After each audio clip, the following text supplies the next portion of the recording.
Allez, hop. Vous vous souvenez certainement des Vuvuzela lors de la dernière Coupe du Monde de football en Afrique du Sud. Eh bien, la Diabolica, la version Made in Belgium, vient de débarquer sur le marché.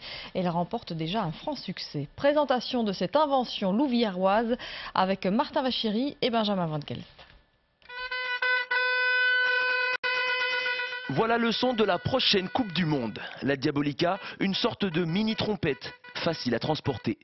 Vous la démontez en 3 morceaux, vous la repliez comme ça, vous la refermez, et alors elle ne bouge plus, vous la mettez dans votre poche pour aller au stade tout simplement. Ces deux Louviérois se sont lancés dans l'aventure il y a 4 ans, mais tout s'est accéléré ces derniers mois. Ils ont su profiter de l'énorme engouement autour des Diables. On avait un défi, on voulait représenter la Belgique au Brésil, on s'est dit il faut qu'on trouve comment. Et c'était vraiment l'objet qu'il fallait parce que chaque pays de la Coupe du Monde en Afrique, ils avaient la Vuvuzela, le Brésil aura la Cachirola et nous on voulait que les Belges aient leur Diabolica.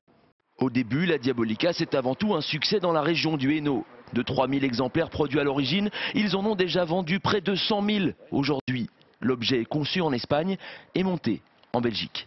Donc elle arrive ici en 3 parties et on a 12 personnes qui travaillent ici chez nous pour assembler, emballer dans les sachets blister et puis mettre ça sur les présentoirs. Grâce à des partenariats avec des marques ou des clubs de foot, la trompette se décline en de nombreuses couleurs. On voulait répondre à la demande de tous les supporters, de tous les différents pays. Donc on a fait à l'occasion la version italienne que vous voyez ici. On a fait la version espagnole, on a la version Grèce, l'algérienne, la France, le Brésil. Donc on a fait un petit peu tous les différents pays qu'on retrouvait assez bien ici en Belgique.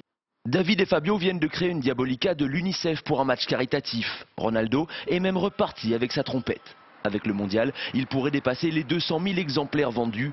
Cette petite entreprise belge risque de faire encore beaucoup de bruit.